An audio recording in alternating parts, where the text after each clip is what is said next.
I think it was finding the right people. They're amazing. We just couldn't do what we do without the people in place right now. And we're a small but mighty team. That's what I was going to say. Small but mighty. So welcome to the podcast today. We got Danielle and Michael Gutelli on with us from Clark Aldine. Welcome, guys. Thanks for having us, Brad. We appreciate it. Super excited. I know we've built a pretty good friendship. Seems like we've spent quite a bit of time together considering you're in Michigan and we're in Arizona. So that long distance relationship's been working pretty good. You keep hosting these events in beautiful sunny places when we're dealing with snow and rain, and keep that timeline up.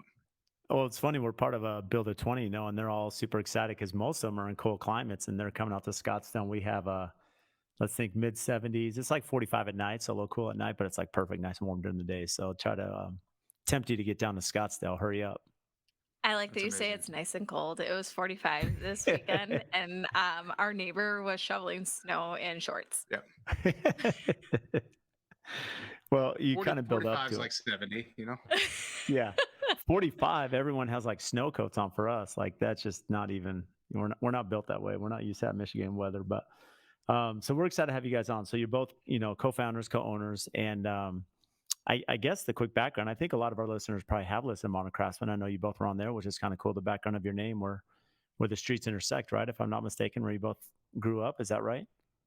That's correct. Well, it's not where we grew up. It's where we met, but go ahead. Or where you met. That's what I meant. Where you met. Yeah. So when Michael and I met, we lived in Chicago at the time, and Michael lived on Clark Street and I lived on Aldine Street. But what's cool about those two streets is that they don't technically intersect because Aldine is a very short street and it turns into school when it hits Clark Street. And so that's where our paths intersect. And when we were creating a name, we wanted it to be something and something that meant everything to us, but like to the outside world, it was just a name. So here we are. It's kind of funny because, it's like Danielle and Michael. I mean, in your last name, it's nothing close to Clark and Aldine. So it's kind of fun to hear the background to it.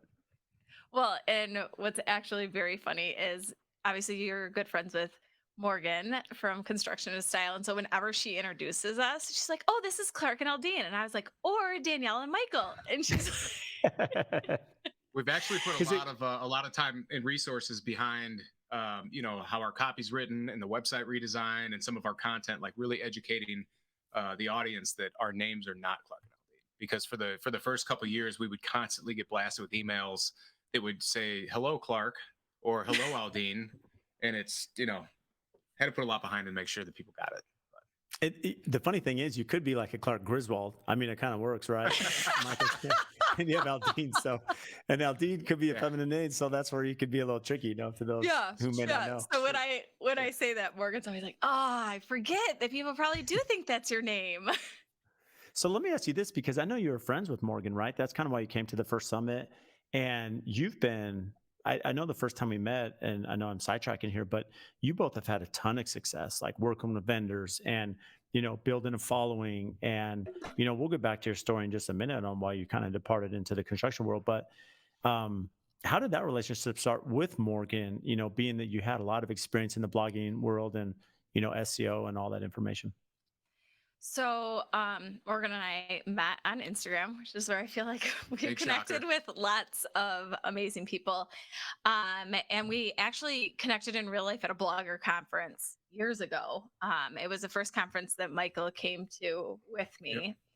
Yep. And just kind of hit it off from there. And her and I have stayed in touch ever since then, done like mastermind groups and just different things within the industry. And continue to blog because that brings in a lot of income for us just through the blog and through partnerships that we're doing with different brands and things like that. And so it's been like this nice backbone to have somebody else who does the exact same thing, runs a full company and still does partnerships with brands, of like, how do you marry those two together and make that work? So what's the value proposition? And without getting into specifics, but when you're going to a brand and working with them and collaborating, it's one thing to say, hey, look, I have, followers on social media or, podcasts or whatever, but you offer something different. So does Morgan. I know that, she gets so many hits on her website and on her blogs. Speak to maybe the value of just the blogging and how that plays just a role in your relationships with your vendor partners?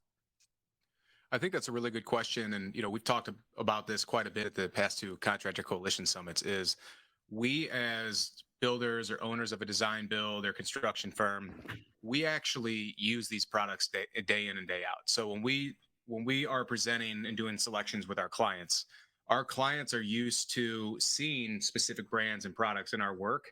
And if we don't deliver those to the table, they kind of question it like, hey, you used XYZ faucet or this particular millwork product. Like, why are you not using it on ours?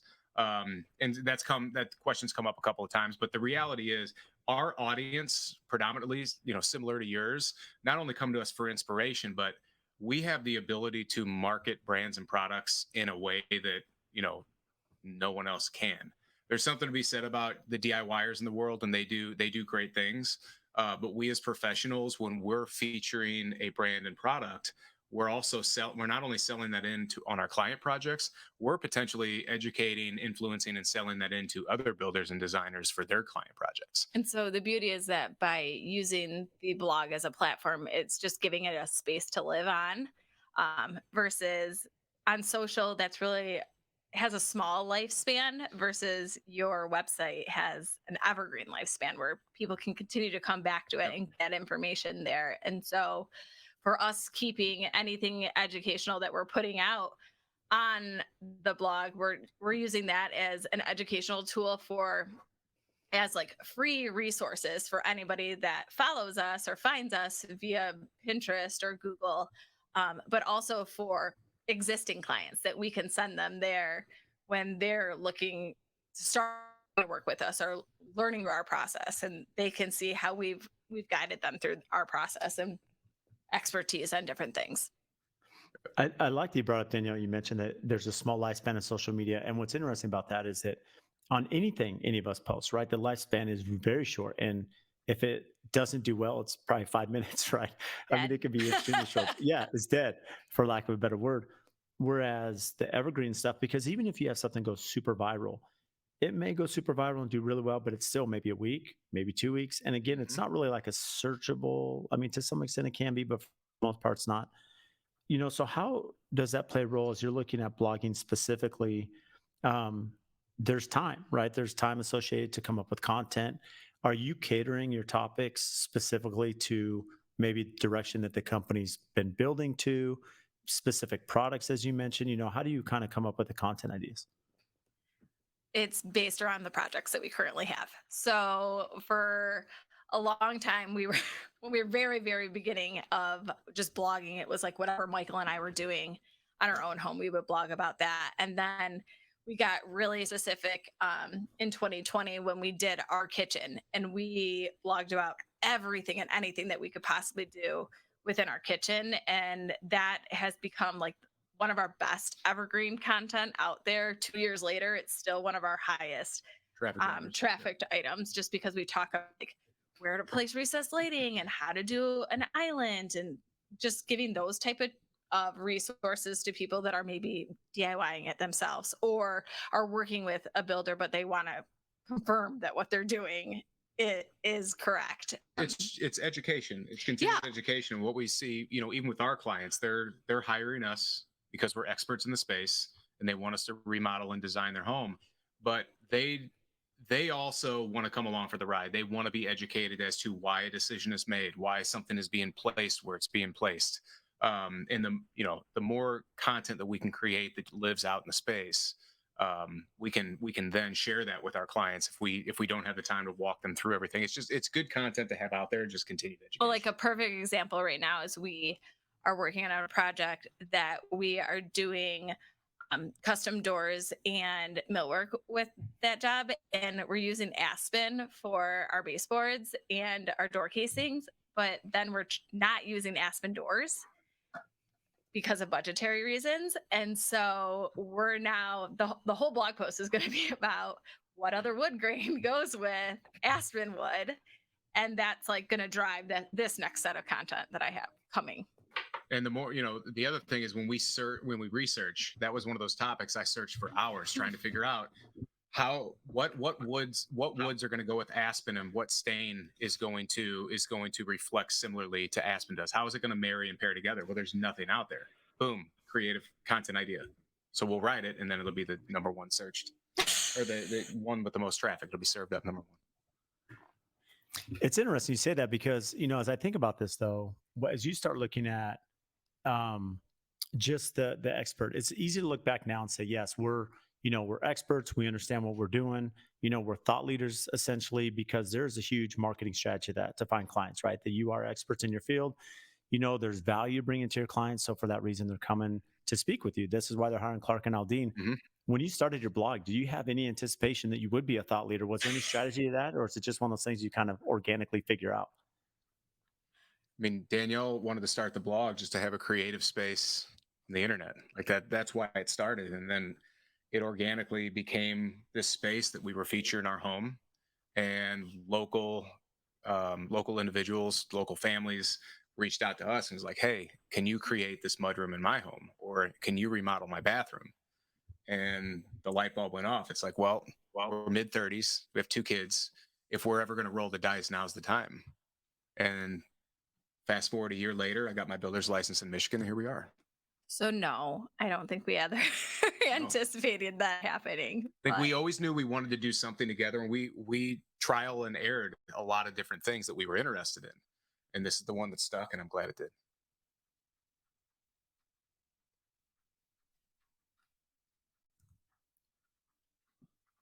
I think, Brad, we lost your audio. Hold on. How about now? There we go. Yeah, we're good. So let me ask you this. So going back to earlier in the conversation, Danielle, you mentioned that, when you're not using certain products, clients may ask you and say, okay, Danielle, why aren't we using this product? How has that played a role? Is there any ever pushback that clients may have? Because there's certain brands that, again, I know there's some authenticity, because first and foremost, Michael mentioned that there's authenticity. These are products you're using. You have a relationship with them. You believe in them. They're consistent with your brand. Do you ever get pushback from clients using some of those products, in their homes? We haven't had like a client per se say like, this is not a product I want to use. And we've been like scoped to use it for a vendor, like, what am I looking for? Like, we've been scoped to use it for a sponsored post or something to that extent. I never ever sell in sponsored things before I go through clients with. Yeah. I had clients say like not aesthetically liking like some flooring that we could potentially do a sponsorship with, and them not liking it, and that's fine. Then we just like save that for another project that we're going to use. But it's never like CNA is forcing a client into like, you need to like this. It's always like we're speccing it knowing it's going to work with the aesthetic that we have. Yeah. And one of the things to our benefit right now that's come through the pandemic is we know there's a lot of quality control and quality assurance issues throughout every industry on the planet right now. So we try to work with brands and leverage our brand relationships to ensure, even if there is an issue, we have someone that we can go to direct to help us solve for it. So if a fixture comes damaged or with missing components, we have a phone number or an email of someone who is going to respond directly to us quickly, and we can efficiently get the issue fixed. So that's another big benefit in how we've been able to, grow and maintain our relationships, because it goes the other way too. We've had brand partners reach out where they're like, oh my God, we're launching a new product in 6 weeks. We need retail. We don't have any assets. we need some professional assets, not just the 3D renderings or CAD drawings. Can you guys help us out? We'll overnight it to you, pay you whatever you want. Like, can you do it? And we usually say yes, we'll make it happen. So that's the thing that people need to understand is I think Tyler on Modern Craftsman mentioned this when we were talking. It's like, it's all about over delivering on your deal or on your relationships. You don't just want to check the box of, okay, I agree to do these 5 things. I want to agree to do those 5 things and then deliver you another 5, because down the road, there's going to be something that I'm going to need. You're going to need something from me. And we both know that we can depend on each other. And I think that's really important, and through every relationship you have in life. Well, it's like you're constantly building a relationship. Yeah. That's what you're doing. with anybody that you have interaction with. Right. And you can't discount the relationship side. How's that played a role? I mean, you mentioned supply chain, how that can be an issue. How has that relationship you built with your vendors through the collaboration, through the blogging, through working with clients? How has that helped you maybe with access to product or deliveries or inventory, right? Things that we're all dealing with.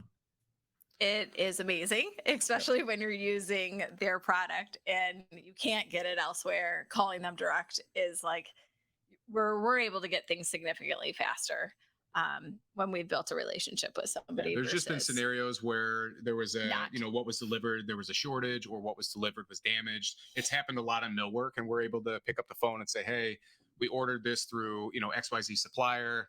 They don't have anymore, which happens all the time. And just gotta say, some of it's damaged. We need to get this done and wrap by end of week so we can get this job moving. Is there any chance you can send us some additional products so we can wrap this up? And we'll obviously, give you assets to use for that. And it's never been a problem. And what about, now it's changing with AI, right? That you could essentially go on AI and say, hey, let's write this blog, and bam, kicks out 3,000 words.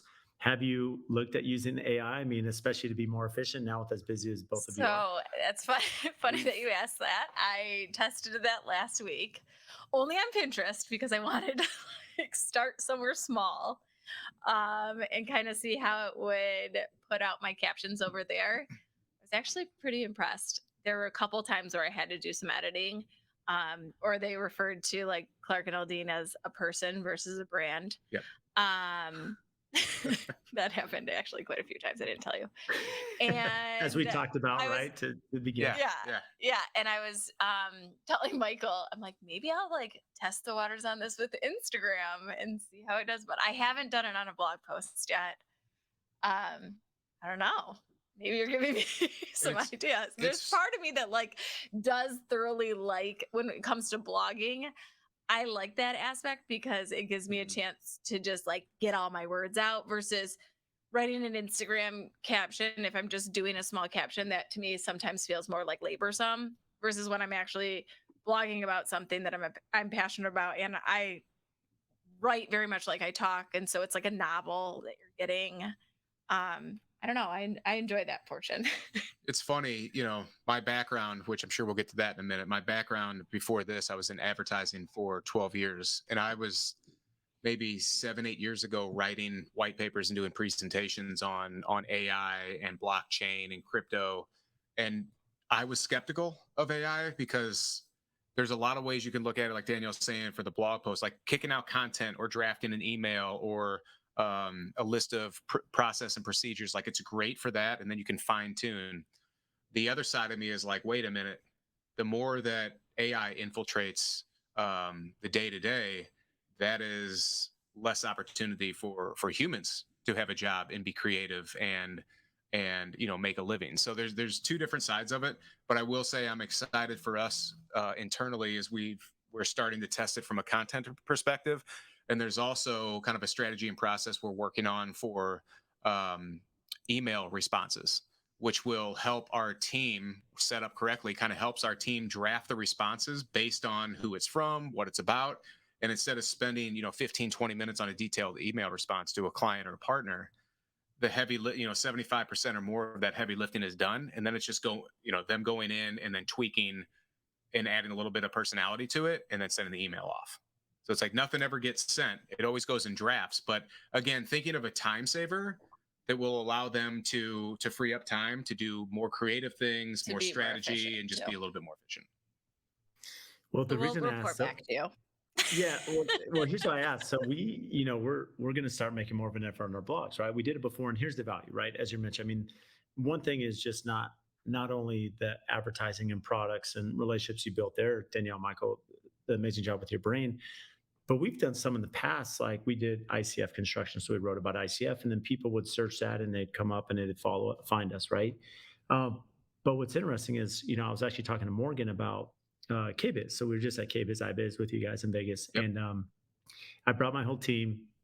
And so I'm like, how do I make this productive? Yeah, it's team building. We're going to have a lot of fun. So I said, all of you have an assignment. You have to write 2 blogs a day, right? So Tuesday, Wednesday, Thursday, either new products or trends or whatever, that we can use for content. And so I had showed them the AI stuff like the week before the production meeting. And a couple of my team members wrote blogs, and I could tell. I mean, they did go through and proofread them, but I mean, they probably spent 5 minutes total because they powered through these, they sent them, and I'm like, I know you used AI because I could just tell because you don't speak like this. That's funny. So I said, I'm not Were they opposed good? to it, I guess. Yeah, they're actually really Yeah. good. I'm like, so one of them did a blog post about saunas, right? The value of like putting in the sauna. And it was totally AI because I'm like, I know him. He would never, ever speak like this. But he actually edited it. So it's really good. I mean, it could be presentable. So it's just interesting how far it's come that, as you mentioned, Michael and Danielle, like looking at, okay, how can we use this for emails and response? It's interesting to think about how can Yep. we incorporate this without affecting too much of the brand or identity or 100%. design aspect. Yep. Agree entirely. And I think, there's a balance to it and figuring out what that is. And that's why testing it on things like blog posts and Pinterest content, that it makes more sense there to see and gain some learnings and insights on how it actually works, how what it generates is reflective of what we speak, what we talk about, what we built with our brand, and how much heavy lifting needs to be done after the fact once it's drafted to really, kind of build in some of the essence and core of the brand that technology just can't. But I Do you think too, feel that like you if had? go ahead. No, I No, just go think ahead, Mark. if for us as thought leaders in the space, I think there's an abundance of people, not only outside of the construction and design world, that could find value from our testing and trial and error of this to see what truly are the benefits. Because I think the intel that individuals like us can gather over the next 3 to 6 months and share out is an incredible asset that people can learn from and use and leverage in their day to day. Do you feel you have an advantage? Because you mentioned early on before getting into construction, which we'll talk about that, but you mentioned you had an advertising background. How has that played a role? I mean, Danielle mentioned, she'd attend blogging conferences, so she had a good pulse on blogging. So you both of you come into construction. Do you feel it gave you an advantage just on what you've created now because you're both super creative? I will be the first to admit that I have done zero of our marketing, advertising, or really strategy since we started What? Even with your the background? company. Yeah, yeah. Well, Because kudos I to think Danielle. It shows how honestly, Brad, talented Danielle yeah, is. she's amazing. They should have gone into this in her instead of education. But no, she's brilliant, and she deserves all the credit for building the brand and where we've come from. But honestly, Brad, I think I was so burnt out on the industry that it was the last thing I wanted to do, and just gave my all to being a GC. And now that I've taken a step back from day to day, working as GC on site and really focusing on business development and operations, that I'm starting to get interested in it and engaged with it again. Yeah, that's always my question to him. I'm like, so you have all this knowledge base. Care to share it over here? Yeah. Maybe we can come up with some strategies. I mean, Instead of my strategies are like, okay, well, here's what I'm thinking this week. I did we did a whole website overhaul last year because the site we had previously, I built it. Danielle obviously created all the content, wrote a lot of it. But this one, I wrote all the copy for it for the entire site, led the development of it with a local website agency that we tapped for it. So that was a good process and a fun process to be involved in, because there were a lot of decisions that were made based on human interaction on mobile versus tablet versus desktop, and I think that brought in some of that strategic background that I have to actually think of those things. Well, and all of our branding and all of that aspect goes to you. Thank you. You do all of that versus I don't see it the same way you see it. Yeah. So why burnout? I mean, essentially, if I ask that, what caused the burnout just in that, career path? Honestly, I think it was my last role for the last year and a half that I spent in the advertising world. I was the head of global content strategy on the Chevrolet business here in Detroit. So I worked agency side, not brand side. And because it was a global role, I mean, I was on call 24/7. And between meetings and emails, presentations, I'm putting together and presenting pitch decks to the CMOs, to global leaders in specific countries, to suppliers and agency partners. It was just nonstop. And every day, there was never a day where at the end of the day, I left or came home fulfilled or with my, kind of core task list completed. It was just meetings from, sometimes 4 or 5 a.m. our time until, 11, 12 at night, because again, with the, time change. Well, and I felt like that role also had a lot of lack of humanization to It it, did. where you were just another number to them versus having that aspect, which is something that's so important to us as we continue to build our culture and what we hire and who we are as a brand, is that people matter. Yeah. and I still that have a we lot of good friends truly care about you as a human being. Yeah, I have a lot of good friends and great relationships I built in the industry. Not going to knock it at all. I loved it for a long time. I'm happy I saw it through and didn't just like throw my arms up one day and be like, I'm out. But it was very strategic how we planned it. When I gave notice and how much time I gave them to backfill. So it was, left amicably, and then immediately dove into what we were building, and here we are. Here we are. Well, that's a big change. I mean, okay, I understand. Huge change. Yeah, I understand that it wasn't personal, right? You're kind of on an island. You're working weird hours. Yep. I mean, it's just exhausting, right? You have Danielle who's in education, and you're both like super personable. I mean, anyone's gonna tell. Just listen to this episode. You're around you 5 minutes. You have these really engaging personalities. Why construction? I mean, that's a big deviation from here you are, in advertising, working there, to what you're doing now in construction. This is my first rodeo in construction, Brad. So when I was 14, I started, and this sounds crazy. When I was 14, I started as a laborer for a custom home builder in St. Louis, which is where I was born and raised.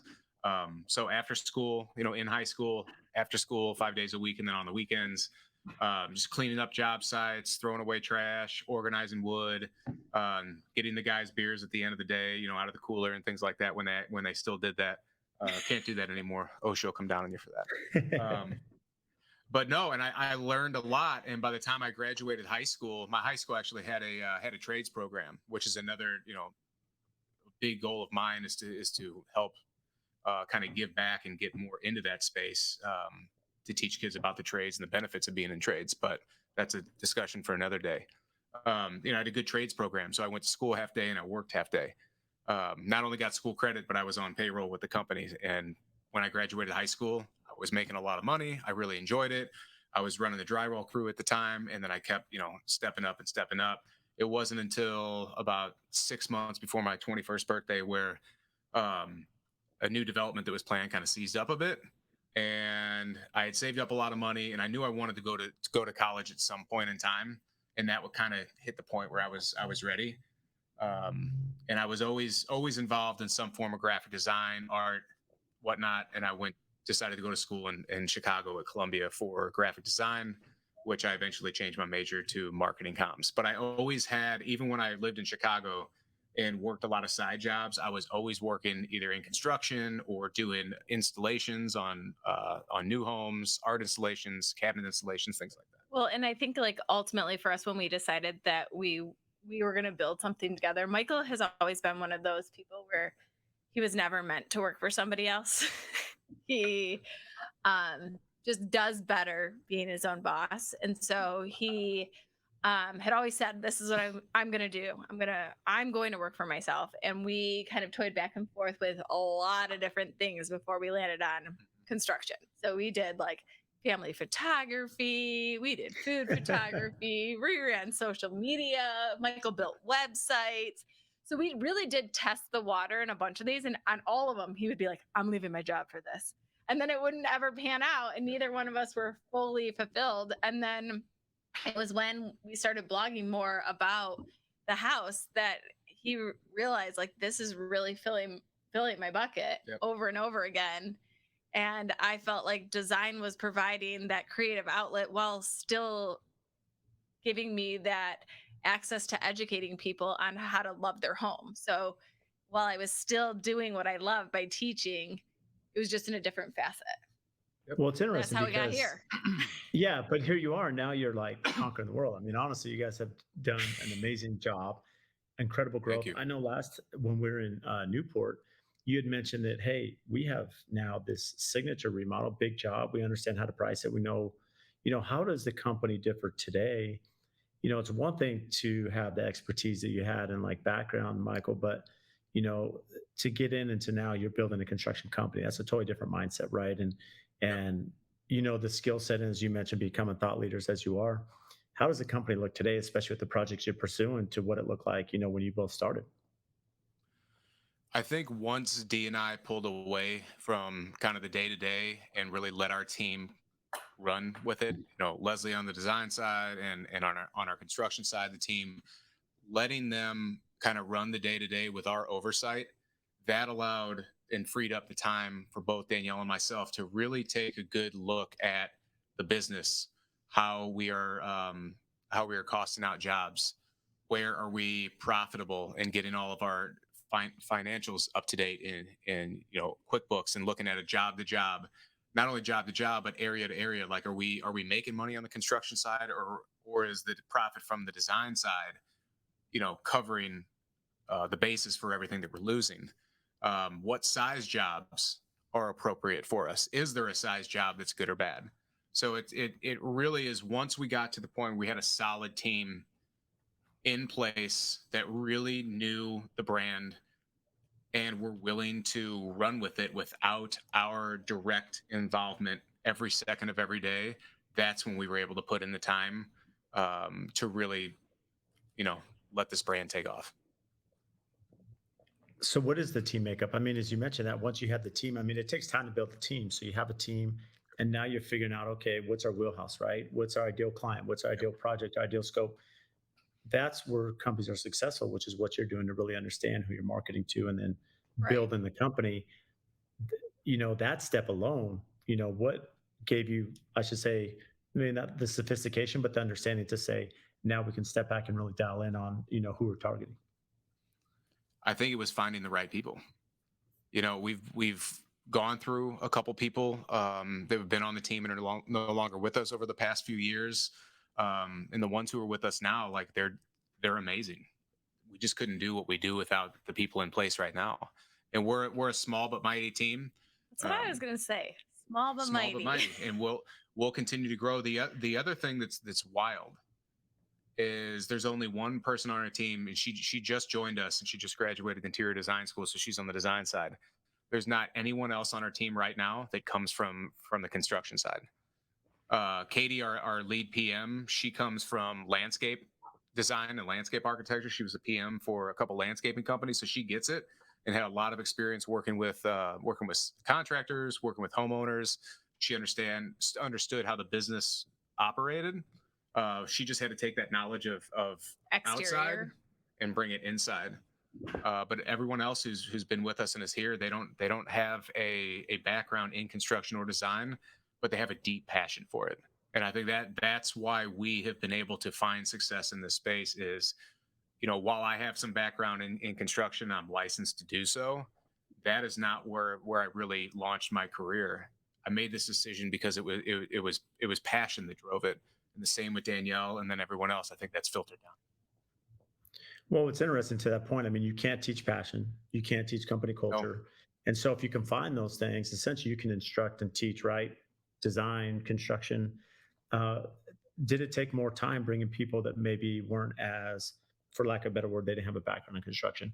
So the training aspect, walk through maybe that process to make sure that they're on board and they have the proper tools and the proper organization to really go out and be effective.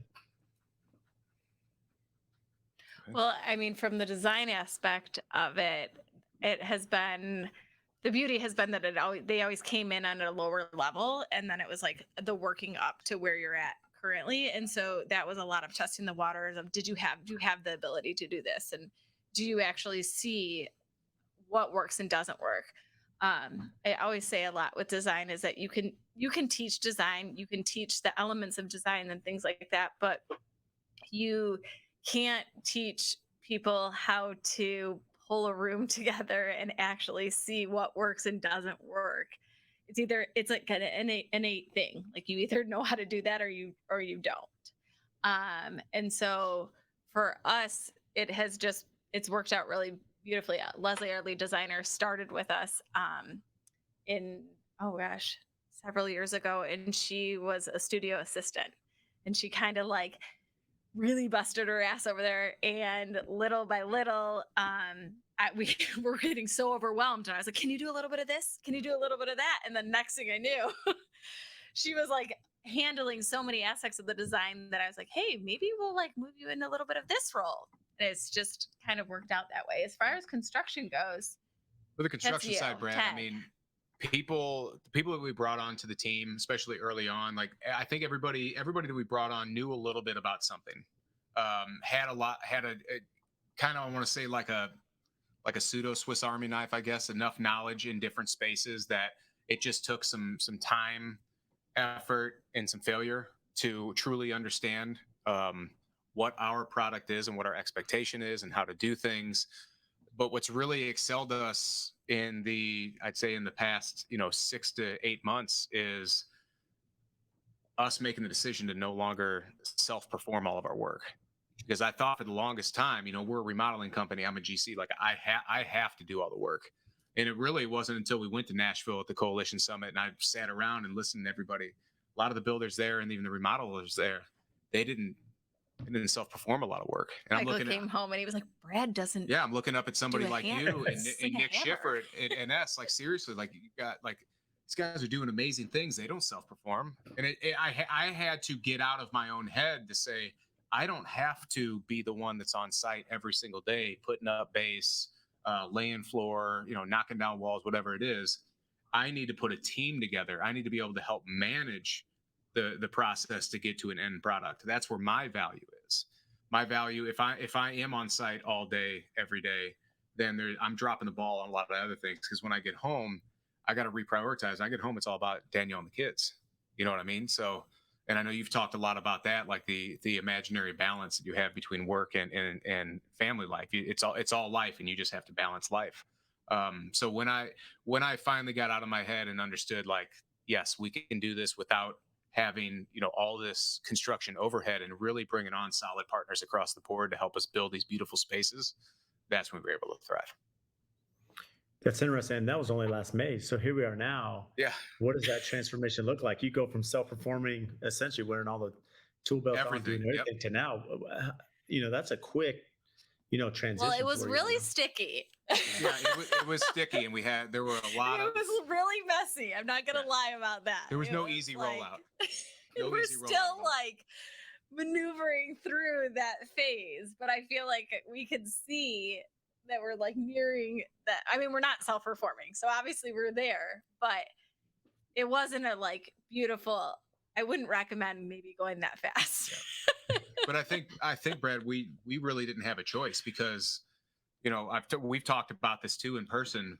Coming out of Nashville through the end of the year, Nashville was in May, correct? May 2022.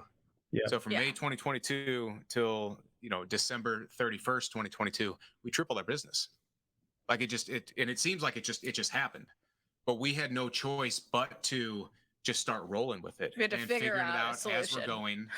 And it was sticky. It was messy. There were some issues. There were some disagreements. There was business. It's just that's life and that's business. But while Danielle says I wouldn't recommend it, like I don't know if there is a right time and a right cadence and strategy to just fully pull away, because you're never going to be done with just this project to start another one. I mean, we're stacking 4, 5, 6 different projects at the same time in different phases. There is no easy endpoint where we can say, okay, we're going to stop here. We're snapping the chalk line with the new process on this one. So, but I think that also opened the eyes to the team to not only how difficult it is to run and operate this business, but how essential these decisions that were made were to only benefit all of us in the end, and also benefit our clients. Like we're delivering a better product, quicker, more efficiently. And while there's always going to be bumps in the road, it's construction and it's business in general. I think what we're doing now is much more seamless. Well, it's interesting. In fairness, I know there's bumps in the road, but here's the reality. I mean, we have been doing this for a while ourselves, and it's not perfect for us. I mean, it is a very complicated business. You're dealing with creative side, right? That we have. I don't want to say the reality side, but there's a creative side, and then there's practical side, and then there's the risk, and then you have all the different elements that go into this, and then you're dealing with labor, right? That's limited, that's exhausted, for lack of a better word, these last few years. That are overworked, Yeah. from our subcontractor base. What's really hard is any recommendations you have. You essentially said with the hiring process, you found people that either had a little bit of experience like your landscape designer, but maybe zero, but you're looking for the right people. When it Yep. comes to the trades and hiring, though, you have to have, for lack of a better word, at least someone that has some skill set, right? That's doing your trim, that's Yeah. doing your cabinetry, countertops.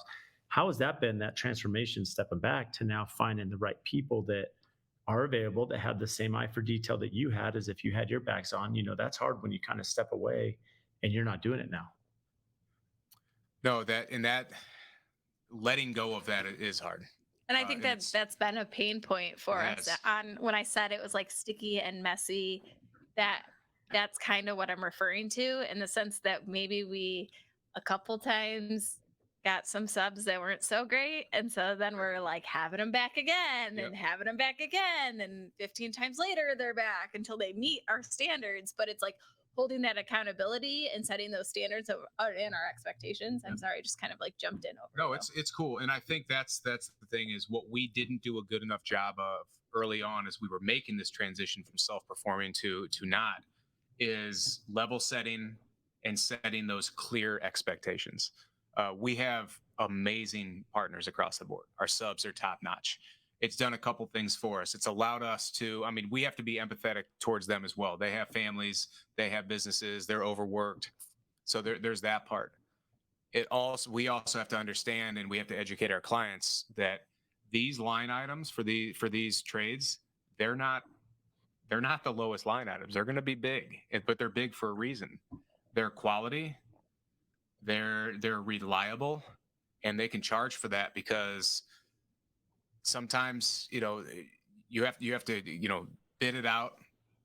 Going with the lowest bid is never necessarily the best idea, because you're going to pay for it 2 or 3 times over. There's always going to be mistakes, and I cannot stress that enough, that just building a relationship with your trades from day one and setting those clear expectations and make sure you're both on the same page, that is going to benefit everyone involved exponentially. Well, and I think that goes back to what we were saying earlier, is like that you're building these relationships. And so as we were starting earlier last year, of figuring out who these trades were, once we started to build the relationships with the trades that we were like, gosh, this person's literally meeting every expectation that we have for them, then communicating with them and saying, hey, do you have anybody for this? Or do you know anybody that does this? And like those relationships build other relationships, and so now we have a plethora of people that we believe meet our standards. Not we believe, they do meet our standards. And we've gained all these people from relationships that we've made with our subcontractors. Yeah, I just had a text from our demo guy come through the other day, and he's like, hey, this other remodeler and builder talked to me at Trades Day and wanted me to quote out, come and see a job for him and quote it out. Is there anything you want me to say or not say? I'm like, no, man, work. Like, that's great. I want everybody to collaborate and get together. And that's the whole thing, is we don't view anybody out there as competition. Like, No. there is more than enough work for everybody who's good at what they do, passionate about what they do, and want to do well. It's the camaraderie, it's the relationship building. That's important to us. Building a business and a brand together. Yeah, that really gets us geeked up, is seeing these guys really get along. They're building relationships and they know each other. But also, Brad, I think you've talked about this too, some of the non-negotiables that you have with some of your trade partners on your projects, and I think we've learned a lot from that. One of the things for us is site cleanliness. Nothing burns me more and gets me more fired up when I walk into a job site. It's not prepped every day. It's not clean at the end of the day. It's a job site. There's going to be some messes. There's going to be, tools out, lumber out, whatnot. But I shouldn't be going into a project as the owner of the company to meet a client on a Wednesday, and there's still dust and debris from Monday. Like, that doesn't work. So it's been, again, further education, further, explaining and setting our expectations and really clarifying those non-negotiables for all of our partners. So they know going into it every single day, this is what we expect. If it's going to take you more time, then charge more. Put it in your bid. But this is what we expect. I do not have a cleaning crew. I do not run a cleaning company that's going to come at 5 o'clock every day and get this ready for 8 a.m. tomorrow. But it's for real. Like, some people just leave and they're like, oh, I'll get that when the job's done. Like, no. It doesn't work like that. So it's all about setting clear expectations and defining what those non-negotiables are. Well, I love that you took the approach of setting expectations. It's interesting, especially in the remodel world. I mean, you understand, like, if it's not clean Friday, right? Typically, clients are always going to be by, right, over the Yeah. weekend. And what's really hard is not just the cleanliness, but if they're not locking doors, shutting windows, leaving stuff open, Yep. which seems to be a constant thing. We have to have signage everywhere on all of our projects for Yeah. cleanliness and locking up. But let me ask you this, because going back to expectations, I think most of us struggle to some extent to, there's a fine line. And what I mean by that is we all understand, the triangle of anything, of any business. You have, price, quality, time, right? You can't get all three, typically two, maybe one, but you can't get all three of those. And so you have to kind of educate your clients that, hey, what's most important of those three? Which two? And essentially you're saying this, you're saying, hey, we have quality and price, we're going to have the right people in there. But there's this fine line. Costs have gone higher, inflation's been up, clients have budgets, right? They're maxed out. How are you balancing just that communication with clients to say, hey, we can't outprice the market, we can't outprice the project, but we still have to have quality people in here. And I know you gave this example with the product, maybe different wood species, maybe there's substitution of product to, still make it work. How are you managing that aspect? Because I think that's something that most of us are struggling with. Oh, it's a struggle. It's a big struggle. But I'll give a good example. So it's the easy answer. He's like, that's our answer. Yeah. So I'll give you an example. I think our pre-construction process is very important, and that's where we can alleviate a lot of those issues up front. So we have a project we're getting ready to kick off. We have the design done, renderings are done, they look beautiful. We just priced out this job. Well, the estimate came in about $50,000 higher than the client was comfortable with, but they still want to move forward. They love the design. They love, the color cabinetry and the glass fronts, like everything we're doing, they love. But they just challenged us to, and we were kind of delivered this to the table simultaneously. Is can we create a space that's similar to this without taking out this massive load bearing wall and without putting in the dual LVL beams, without ripping up all the floors and going pre-engineered and just refinishing the original 1950 oak floors? And we're like, absolutely. And that was our intent going into it. So I think for anyone listening that does something similar, maybe it's a completely different industry that they're in. You cannot let the pride of your product get in the way of delivering a product that is going to give you the equal amount of pride and satisfy your client. Because I think you hit it. There is not an endless pool of cash that every client has. And we're very leery of clients say I have no budget, because that's usually we say I have no budget, and then you go back to them and like, whoa, I'm thinking of spending that much. Like, well, that's why we have a form you got to fill out. You got to put in your budget parameters. But I think it's the willingness to take another look at it and figure out how can you deliver a product that makes you feel good, makes you feel like you push the creative boundaries, but also a product that's within your client's budget and delivers them, a space that they're going to be happy with for years to come. And I think that going back to what Michael's saying about the pre-construction phase, with us, that's where we have all the drawings that we're pulling out for our clients, and we're deciding the design direction of where we're going before we get into those material selections. We have the concept boards there, and we have been talking a lot internally about with clients of asking them, do you want us to push the limits and show you what we can do with your space? Or do you want us to show you what we can do to your space within your budget? Because those are two very different things.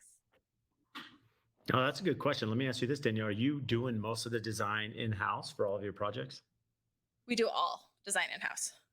So collaboration between the two of you now, you and Michael, not only being married, but now working together, figured out, okay, the reality of budgets, design, how's that work, just the involvement that both of you have with that.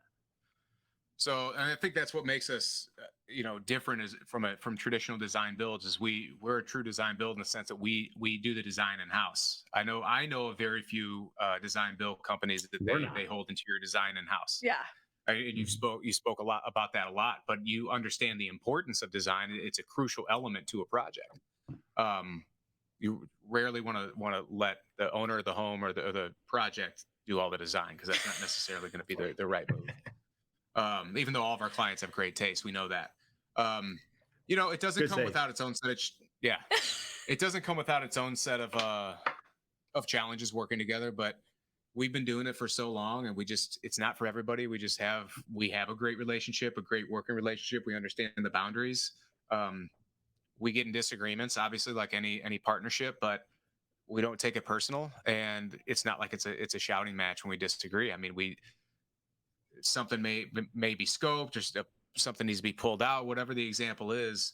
Um, we do it amicably and professionally, and I think what we've instilled in our team is like everybody has to have an open mind coming to the table, especially talking about budget. Well, and I think that what's worked really well for us with having both design and construction and us being on the opposite ends of those is just really early on learning whose role was what, and that who's an expert in what area, and that we're going to respect each other in those areas. And so when it comes to something construction related, it goes to Michael. When it comes to something design related, it comes to me. And there's only like the middle ground every now and then that we then. I was going to ask that maybe that aspect, because there definitely is a chicken and egg thing, right? With budget and design drawings and specifications. And you're kind of playing this balancing act where you have to have the design team and architectural team early on, the design build process, you have to have budgets, but at the same time,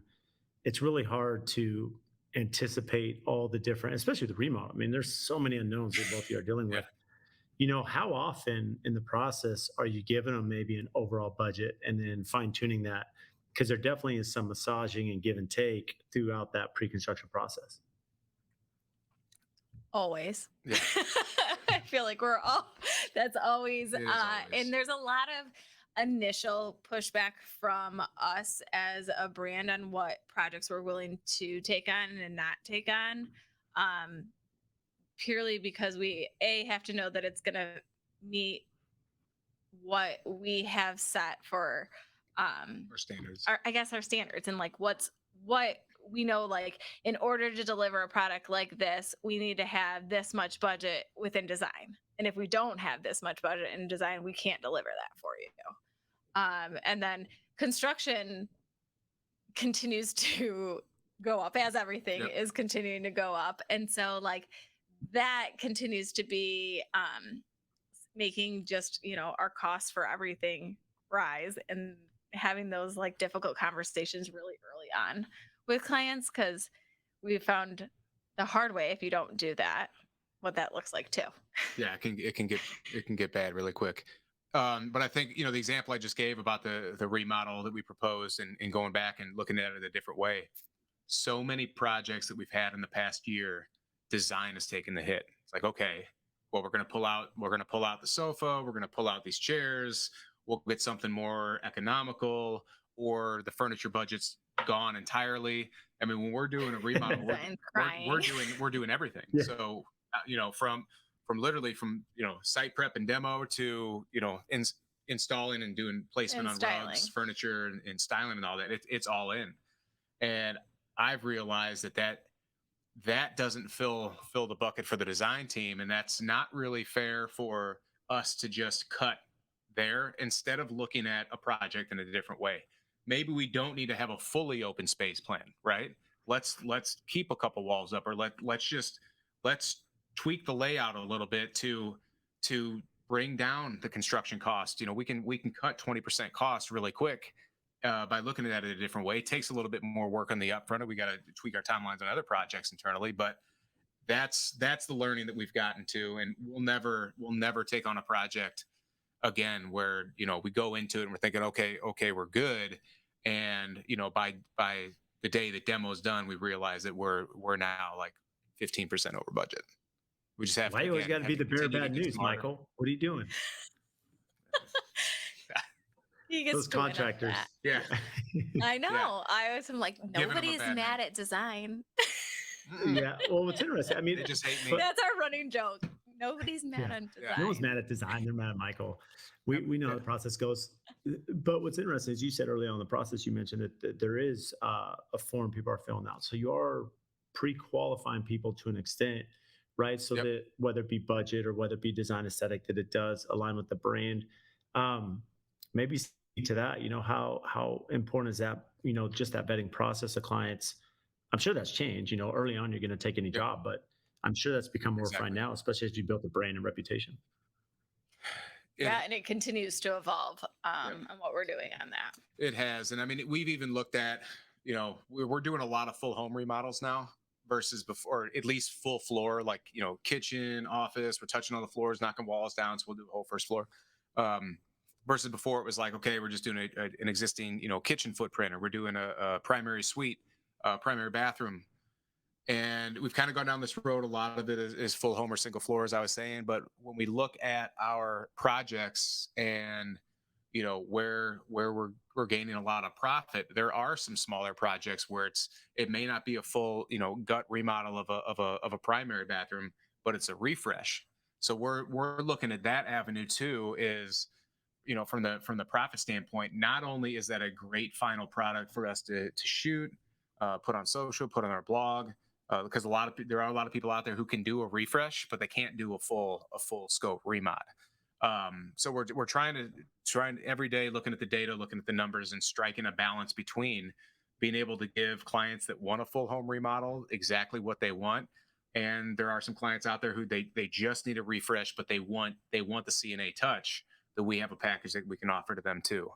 But our form changes constantly. We just updated again, and we're just looking at different parameters, different data to bring in for our prospects to deliver to us, so we can take a quick look. And we usually know at first glance if this is a project that we feel comfortable taking into the next phase, which is a at-home or virtual consultation, or if we need more information from them before we can make that decision, whatever it is. And then the virtual consultation is a paid consultation that we do 30 minutes with clients. And then that kind of is the additional way that we're vetting clients, because Michael and I have this saying that if one of us doesn't feel right about a client, then we don't take on that client. About anything, really. I mean, anytime that we've gotten ourselves in trouble, or went down a path that we shouldn't have gone down, it's because we didn't trust our intuition. And we've Every made a time. pact a long time ago. And Yeah. every time that one of us says, and I've done it more than D has, where it's like, no, let's do this. We need it. Like, I think it's all good. You're looking at it wrong. We end up getting burned. So we've made a pact. We've stayed true to it as much as possible, other than only the mistakes that I made. That if one of us doesn't feel right about it, then we don't engage with it. And that goes throughout life, period. Yeah, but I do just feel like your natural intuition really does read well. And I tell Michael all the time, I can read people's energy. So I feel like I have that special It's a talent. gift. It's a gift. It is a gift. And so that is that's something that helps with those consultations, though, that we really get to see a little bit more about because essentially you're getting into bed with people for a long time and getting real personal with them, because you're in their space. And as a remodel, sometimes they don't move out. So you're really in there. I don't know how you do that. I honestly don't. But when did you get to the point where where you value your time? You understand that, hey, it's a paid consultation now. Like, there is a cost. I want to make sure, for lack of a better word, the client has skin in the game, right?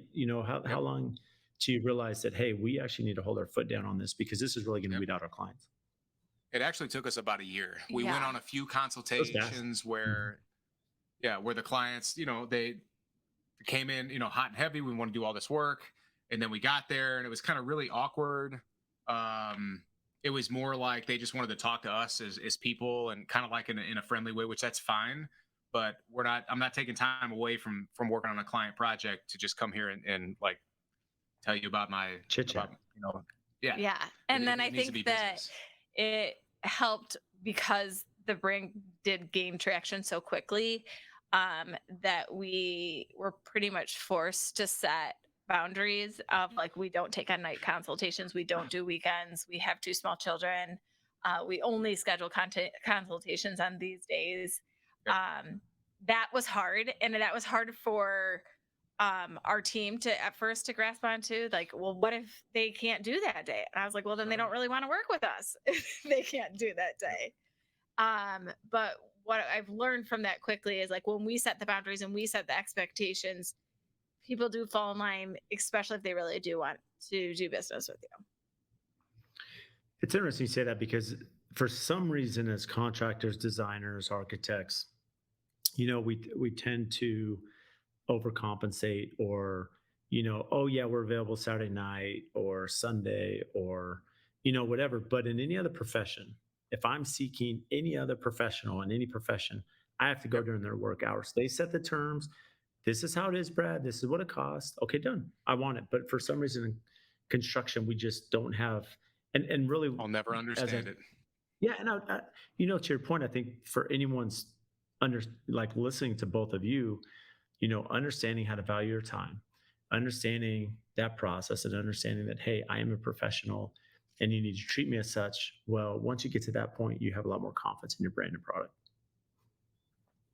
No, I definitely agree with that. That when, and I think people do, they'll respond to that as well as like when you're setting up those boundaries. It's just like anything in life, though, Brad. Like when you're setting up boundaries, people that you're setting up boundaries for that don't like your boundaries, it's because those boundaries are affecting what they want, Yep. right? And so, like, it doesn't make it easy to do, but you have to be protective of yourself because because since Michael and I are a husband and wife team and we do all the things together, we really do have to be conscious of how both of us are doing and checking in on each other. And I think that has really made boundaries extra important. Yeah. And Sure. I mean, to the point, Brad, 2 weeks ago, I made Michael take email off of his phone. I'm not kidding. But like, because Michael would check it and then get all fired up about something. And I'm like, you are affecting my boundary. My boundary is like, when I get home, I have the capability that I'm no longer looking at emails because I'm at home now. And you're looking at emails and then telling me it. And then I'm fired up. And that's in my boundary. Oh, and I think that's a fair point. Another decision I made right before the first of the year, I got, and this, I got a private number. This is phone number one. I've had this forever. That's the main number to the company. When we're done for the day, that phone's done. I plug it in the office. I'll pick it up the next morning. My private phone, people that I truly value, my family, my friends, they have this number. Clients don't have this number because I need to be able to turn it off. And I have the personality that I'm either all in or nothing. Like I don't really have a good break. So this is a way for me to set that boundary because I know when that phone's away and plugged in, I'm not going to think about his emails on that phone. Yeah. Well, I think it's taken a long time to get to it. Well, it's good. I mean, all of us, to some extent, we're business owners that listen to this and that work, and we have to learn to turn it off. So, how about the Jordan game, the shoe game? I knew you were going to ask about that. What do you want to know? What do you want to know?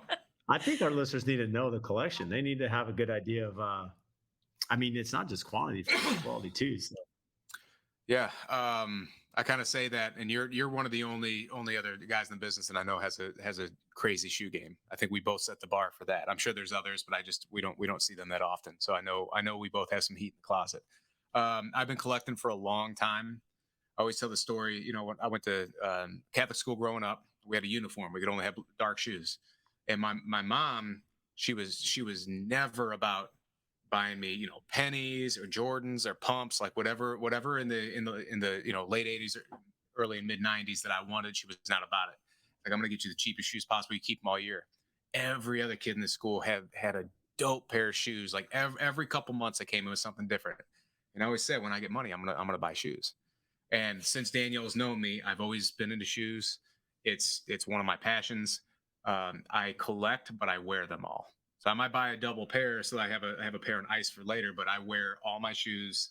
I crease them like they're worn, but that's me. And I think that I have such a deep passion and love for shoes. I have to wear them, but I have a pretty deep archive. I think right now I've slimmed down a bit, but probably in the 200, 250 range total shoes. I was close to 400 at a point in time, but I've donated most of them away.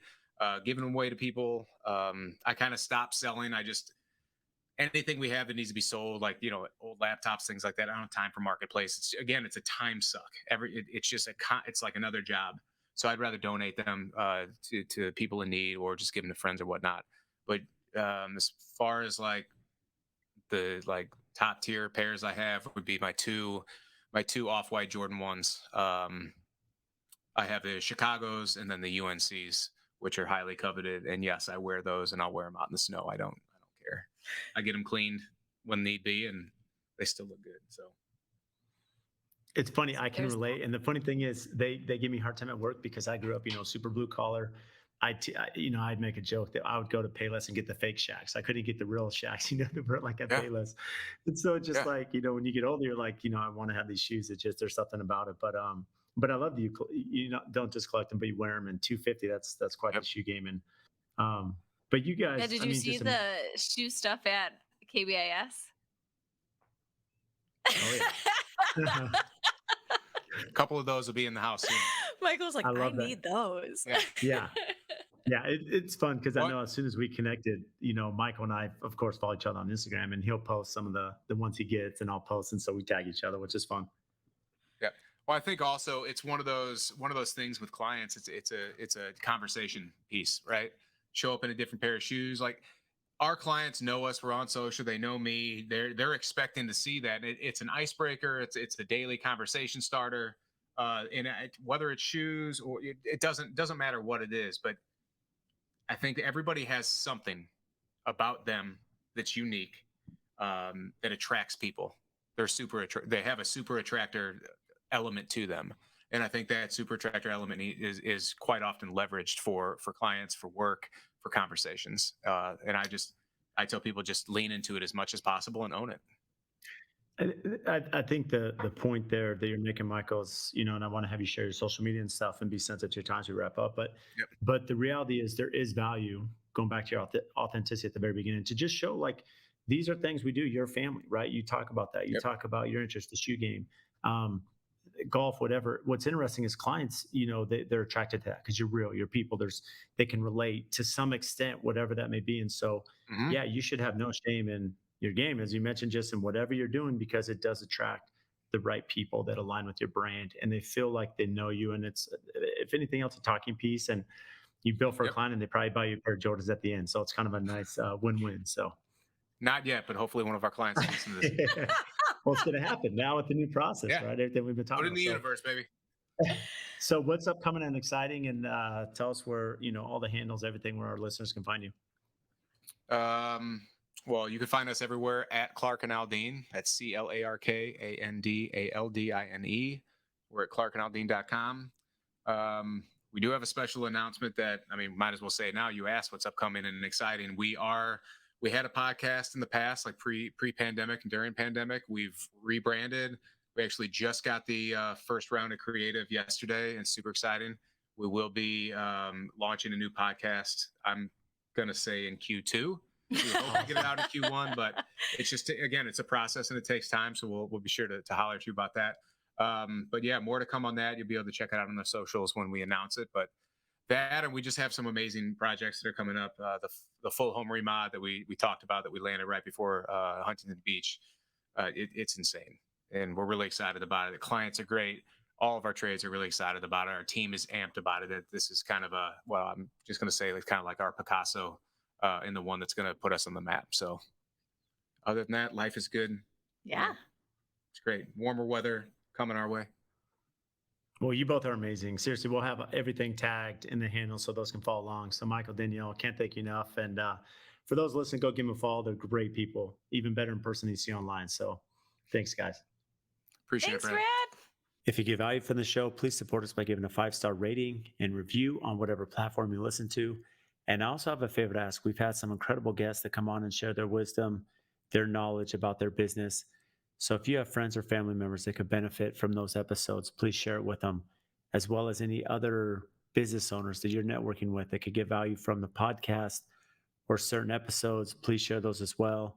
Again, subscribe, make sure you're following. Any questions that you have, topics. We've had listeners reach out about certain guests that we should have on the show.